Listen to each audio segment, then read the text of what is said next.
Prašyt biskį daugiau parodyti tos audinės kupinės. Tai vat, štai tokia vat jinai yra. Iš Amerikos grįžus čia žodžiu. Šitas mane nustebino nikelis, taip sakant angliškai brushed aluminium. Labai fainai atrodo ir išsilaikęs puikiai. Tai čia taip nustebau net pamatęs, kad tokį dalyką sugalvoja buvo. Čia biškį važiuoklė visa numesta, nes ten žodžiu stabdžiai ir viską ten žodžiu žmogus mėliuoja, taip sakant. Toliau čia saloniuką biškį matyt. Nežinau, ką čia ir daugiau parodyt. 2.2 variklis 100 kW.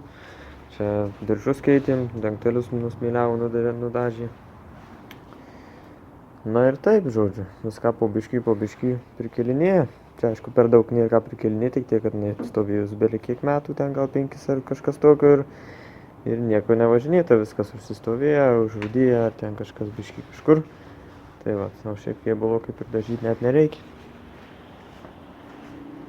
Tokia vat mašinėlė. Čia aišku, kadangi iš Amerikos tai visokie kondicionieriai oro yra ir stiprintojai vairo, aišku, ten, nu, žodžiu, visas pilnas reikalas. Beje, išmetimas buvo užrūdėjęs. Tai dabar jinai biškį su nupjautu išmetimu. Taip įdomiai dirba.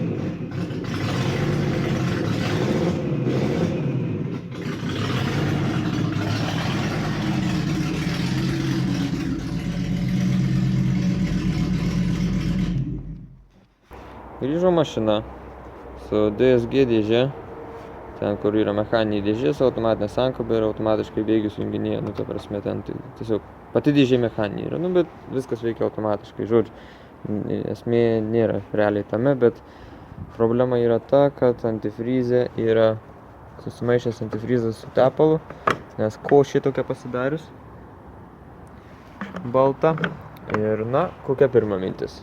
Visi sakys turbūt, galbūt trūkus ten tarpinė prapusta, trūkus ar kažkas tokio, bet yra keli variantai, kuriuos realiai būtina pasitikrinti prieš tai, nes daugiau negu 50%, kad ne galvutė ir ne tarpinė ir net ne su varikliu susiję.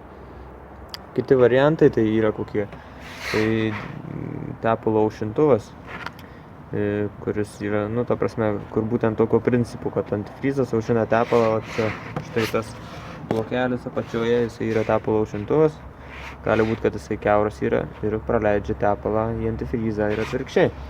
Tai tokiu atveju tada bus antifrizė tepalas, kaip ir šičia, bet turėtų būti ir tepalė antifrizo irgi. Ir taip turėtų irgi būti košytė kažkokia kažkas. Bet šiuo atveju mes neturim čia košytės, taip sakant, kaip ir normalus tas tepalas. Tikrai nesimato, kad būtų kažko tai. Taigi, mums tada vėlgi klausimas, kodėl taip yra. Ir taip pat gali būti ir galvos tarpinė prapusta ir ta prasme ir aušintuvas. Lygiai tokie patys simptomai turėtų būti irgi tepalo aušinimo skystyje ir variklyje šiek tiek irgi. Kažkur gal daugiau, kažkur mažiau. Realiai daugiau antifrizė turėtų būti, nes šiaip kai užkurta mašina, tepalo spaudimas didesnis ir jeigu kiauras aušintuvas tepalą varo į antifrizą. Bet kai užgesini, aušinimo sistemoje būna spaudimas šioks toks ir tada jau antifrizą į tepalą šiek tiek įvaro. Bet kitas dalykas dar yra tai, kad šita košė balta, šviesi tokia. Taigi vėlgi įtarimas, kad kažkas čia nelabai sueina galai, nes tepalas variklyje tai yra juodas grinai, o čia grinai balta košė. Taigi vėl.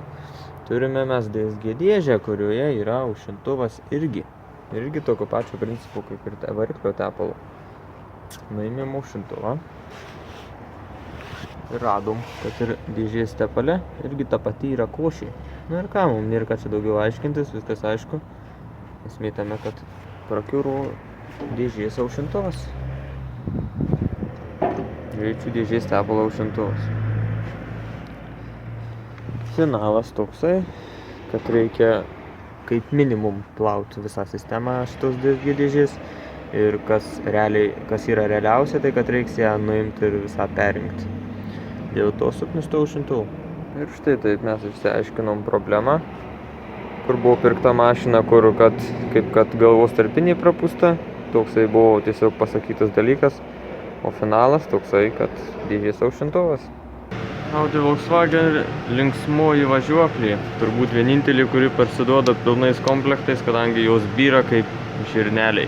Žodžiu, kaip patikrinti, pavyzdžiui, šitos šakės šarnyrą, čia, priekinė šakė, tai į šoną tiesiog liubinant ratą, galime matyti, kaip jisai juda.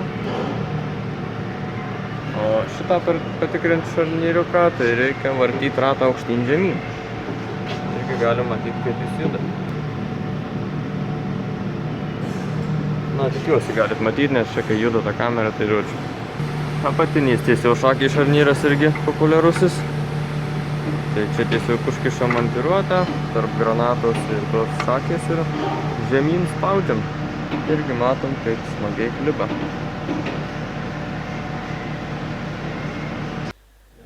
EKM6 BMW, na ir nebūtinai EKM6, E39, ten 2.3 ir aukštesni varikliai 6 cilindrų, bent jau turi tokią sklendę, kuri reguliuoja ten laisvos eigos ir nuo žemų sūkių, kad ten, žodžiu, traukos kontrolė ten lelelele. Jinai valdosi vakuumu ir taip pat vienu solenoidu ten pati vakuumuoja save. Žodžiu, principas, kaip ją patikrinti, ar yra kiaura, tai vienas iš gedimų, kokiusai būna gan dažnas su jomis. Tai va taip užspaudžiam, tada čia užkemšam skylutę vakuumo ir žiūrim, turi stovėti vietų sklendį, bet jinai, kaip matote, juda. Atsidarinėja ir atsidaro iki galo. Štai pasiimam naują ir pažiūrėkim, kaip turi būti. Stovi vietoj ir niekur nejuda. Taip pat pasitaikančios problemos, kad čia, žodžiu, išdėlimas atsiranda. Ir taip pat būna, kad tas pimpukas išlenda ir įlėkia į variklį, pridaro labai negerų dalykų. Kitas dalykas, dar yra sandarumas, tos tarpinis.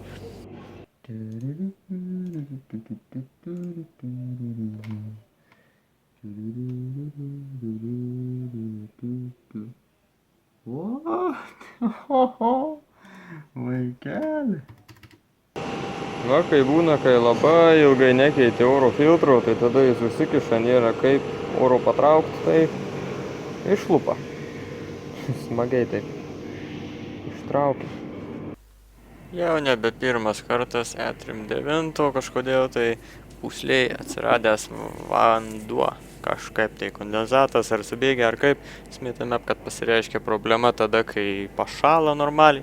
Na, tiesiog minusas, kai būna, tada užšąla ir tada, kai atsisėdi į mašiną važiuot, būna stabdžiai mediniai. Taip pat nuo to gali ir pagrindinis cilindras pareiti, na, bet dažniausiai užtenka tik tai pūslę pakeisti.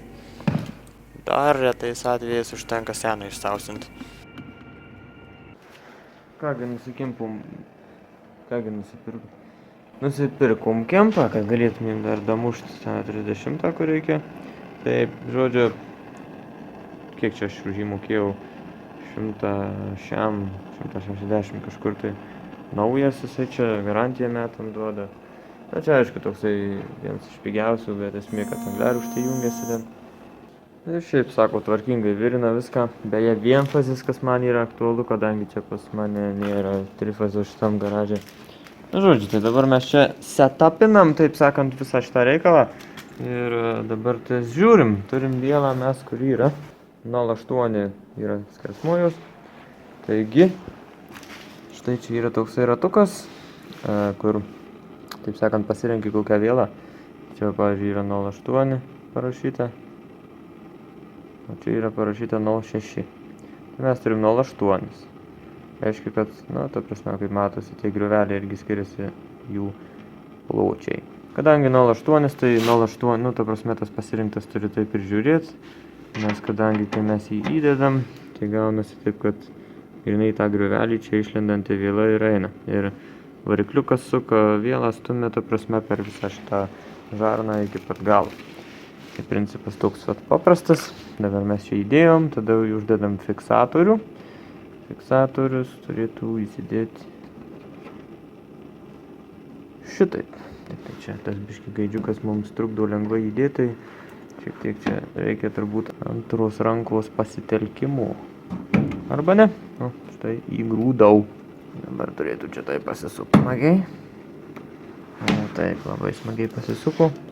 Ir čia toliau užsideda šitas iš apačios ratukas, na tiesiog, kad prispausti iš abiejų pusių, čia guliukas yra šitoje vietoje. Ir dabar čia dar, kai šitas taip užsideda, tai čia reguliuojasi dar, kaip stipriai prispaudžia vielą. Tai, nu, realiai, ta prasme, reikia taip nureguliuoti, kad tą vielą stumtų, bet ir neperveršt, kad, taip sakant, nebūtų per didelio tempimo. Tai, nu, čia, ta prasme, dirbant jau viskas susireguliuoja, realiai nieko čia nekeitė. Taip pat galima su šitų kempų virinti ir, taip sakant, naudojant vielą tiksliau su argonu, kažkaip ten yra, jinai ten maišyta kažkas tokio. Tai esmė tame, kad jai nereikia angliarūgštės, iš vis nereikia balionų angliarūgštės. Bet, taip, ką žinau, pabandžiau aš ten su vienu tokiu lievu, aišku, kempu ten, tai nepatiko man ten, taip snargliuojasi, biškai, nu, primena svarkijais principą ten tas visas reikalas. Žodžiu, visgi taip likau prie kempų reikalų tokio su angliarūgšte ir taip ir mes bandysim virinti, kaip, taip sakant, ir populiariausias būdas yra. Ar čia, kad tą vielą pagautų pirmąją, taip sakant, kai ją įdedi, tai čia sėmi šitą atlaisvinį, šitą šiek tiek žemyn, tada tą vielą čia taip prakiši, kad jinai sulystų į tą šiuo atveju raudoną šuduką. Dabar šitą čia taip kilst, šitą gaidžiuką pust čiukšt. Na ir turėtų mums eiti paspaudus tą vielą, tiksliau ją traukti turėtų. Nelabai patraukia, tai biškį reiktų galios padidinti. Vielos greitį padidinsim, kad greičiau jinai čia mums atvažiuotų. Ne, reikia stipriau paspausti. Aha, pro kosą jis eina vis tiek nepatraukia. Dar spustelnam. Pamačiau, kur čia biškį klaidelę padariau, tai kad viela kažkodėl tai nėra tam griovelėje, kur turėtų būti. Tai mes biškį atlaisvinsim ir pasirinksim tą vielą. Kažkodėl čia nepasitaikė ten, kur reikia.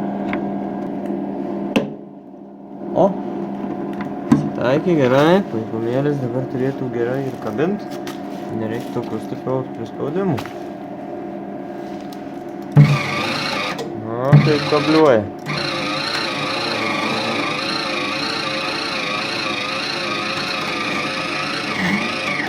O, turim vielą. Atėjau pas mus jinai. Ekiam 6 BM'as, E36 irgi, kiek atsimenu, panašiai. Kaip pakeis šitą šakę apatinę, kuri žiemą suaktyvėja pavirsti bumerangu. Tai esmė, kokia problema yra, tai atsukus šitą varžtą, jisai gaunasi, kad atsiremia vat štai taip smagiai ir kaip ir jo neina išimti. Tai ką aš padariau, tai čia atsisukau reduktoriaus šitą galinį serembloką, na E36 tai 2, kiek atsimenu, yra seremblokai. Tai žodžiu vieną čia atsisukau E6 variantų, susikėliau su koja, kiek išeina reduktorių. Tada šiek tiek daugiau vietos atsirado, bet vis tiek, nu, žodžiu, kaip matau, nieko gero. Tai ką mes padarom, tai tada paimam ir šakę taip nustumėm į priekį. Nustumėm į priekį ir tada mūsų varščiukas atsiranda biški normalesniai pozicijai. Ir kaip matom, mes jį galim taip sukant su pirštukais beveik išimt. Tai šiek tiek pasimsim dar rakčiuką. Taip smagiai užkišam. Na, čia galima, pavyzdžiui, dar taip biški prasisukt. Pasistatyti, kad užsikliudyt dar už to varščiuko, kad patogiau būtų palaužt. Taip, šiek tiek čiukštelnam. Tai mums dar paeina, kaip matot, jis dabar praktiškai gali laisvai išeit. Tai va taip, šiek tiek lengvai paklibinam, kad nieks per daug nesujudėtų, tai išsukam su pirštukais. Adam! Lygiai taip pat ir įdedam viską. Beje, po šio šakės keitimo būtinas yra suvedimas, kadangi čia yra išvirtiminis varžtas. Na, tiksliau, išvirtimas bent jau, bet, na, aplamai nepakenkia niekad suvedimą persidaryti. Ta prasme, tai nemanau, kad vien tik tai dėl išvirtimo apsimoka čia vežti į ten, žodžiu, statyti ant stendų, tai ten tiesiog visą suvedimą, aišku, pasidarai ir ramu. Ir štai, kaip ir sakiau, Reinzo, čia, pavyzdžiui, tarpiniai, netgi pridėtas toksai lapukas, vat, čia BMW turbūt rekomenduoja, na, nežinau, ar jie rekomenduoja, bet manau, kad čia visi rekomenduoja tarpinių gamintojai. Tai vat hermetiko užtepti, vat būtent tose vietose. Ir va netgi parodyta kokiom, ta prasme, kryptim, kaip. Tai va tokį čiukšt, tik tai ties tom vietom, kur, taip sakant, dangtelis arba salnikas. Ir čia netgi parodyta kokio storio. Reinzo štai dar hermetiko ir kodas yra. Na, bet čia aišku, ten tie, koks hermetikas, tai čia nėra ant tiek jau svarbus. Nu, ta prasme, turi būti skirtas tokiem dalykam, bet nebūtinai Reinzo. Nors Reinzo geras.